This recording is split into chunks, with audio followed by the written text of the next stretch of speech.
It's going to be all airlines are going to do this. It was actually a huge petition started.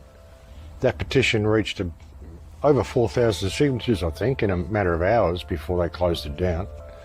But it's not going to matter because it's all of them working together to do this.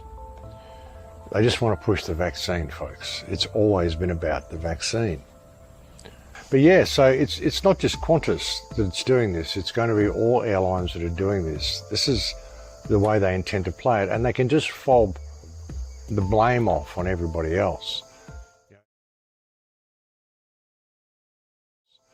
You know, the airlines can say, well, you know, we're not doing it because we want to, we're doing it because we have to, otherwise there may be problems that will cost us money when you get to the other country. You know, so you see the airlines can fob it off onto the governments can fob it off onto the airlines. There's actually no one to blame anywhere, when really they're all to blame because they're all working together. And it'll be the health pass, like they're introducing in Ireland, that they want to introduce here, the health apps that they want everyone to have on their phone. That's what they're saying. There'll be one for Apple, there'll be one for Android, and it's going to be the health pass. They're calling it Common Pass, and they've actually been advertising this since July. So yeah, they've had this in the making for a while, folks, the Common Pass. They figured out this is what they were going to do as soon as they announced the pandemic, the non-existent pandemic based on PCR tests. Well, based on PCR results. We shouldn't even be calling them PCR tests because they're not tests. A PCR is not a test. It's a way of amplifying genetic material. PCR stands for polymerase chain reaction. And a positive PCR result does not actually mean that you're infected with anything.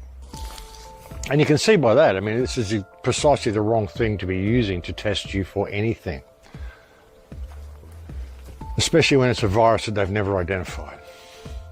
And they haven't. They have no live samples of COVID-19, so what are they even testing for, ladies and gentlemen? None of it makes sense at all. None of it makes sense. What it's all about, folks, is turning the world into one big department store, one big concentration camp where all stock is catalogued, categorized, and they've got tabs on everybody and everything. And what the lockdowns are for is to break your spirit, to get you to accept the vaccine, to get you to accept everything they want to do. They've got to break your spirit. They've got to keep bringing you in of lockdown and out of lockdown, closing the borders, easing the restrictions again, just back and forth, back and forth. Get you used to it. Get you used to going in and out of this and gradually make it more and more. And everything's going to be open for Christmas, they're saying. Oh, but we're leaving the checkpoints there.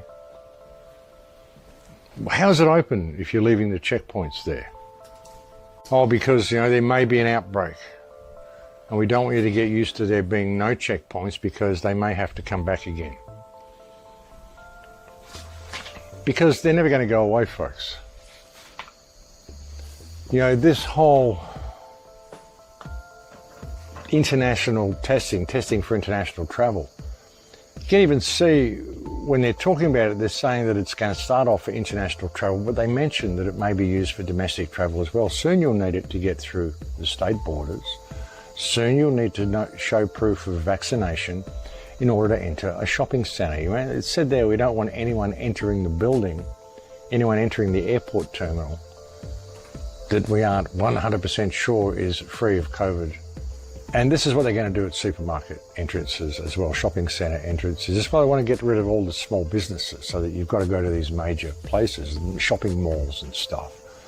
So there's all big chain stores so that there's a major, you know, one entrance, you know, a couple of entrances, and there's going to be testing stations at all the entrances. And they're all doing it, folks, and they're all compromised, they're all doing it together. And they're all being led into it as well. That's the thing. You know, the politicians are losing their positions of power because they're just figureheads anyway. They're all puppets. They're all compromised. All of these people are compromised, folks. You know, and the force that's at work here is such a dark force. And personally, I think AI is already online. I think AI is already running the show. And it's AI that wants to lead us into the mainframe. You know, and it doesn't just want to kill humanity, it wants to turn us into everything that we're not. Hence the transgenderism, hence everything that is being done to us. There's a level of evil here that is almost indescribable. So there's all sorts of weird things happening at this time. But I think we're heading for a time of huge change, and it doesn't necessarily have to be bad change. There's such an awakening happening, and with all of this mandatory vaccines and everything they're doing, see, the politicians and the media personalities and all the people that have been enabling all this rubbish to happen are now saying that they're going to be thrown on the trucks with everybody else. That's the thing, you know, the people who are leading the world into slavery, once everybody's led into slavery, well, they're going to follow them. It's all going to be the same thing. AI is going to be in control of the whole lot, and I think in many ways it already is. But again, that gives us an opportunity. At least we know what the problem is. I don't know, everyone wants me to blame the Jews or whatever, you know.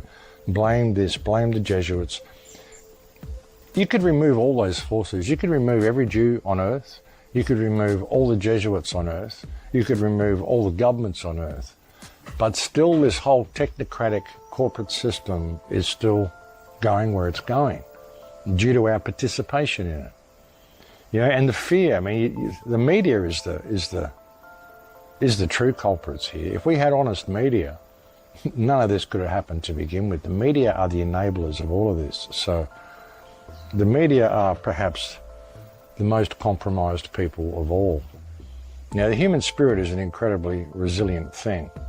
And if we focus on what we want the outcome to be rather than what they want us to think it's going to be, then perhaps we can make a difference that way as well. There's all sorts of ways through this, folks. But, you know, it's important to see where we're going and where we're being led. But again, it's important not to lose focus on the fact of, you know, that we're going to win, we're going to get through this.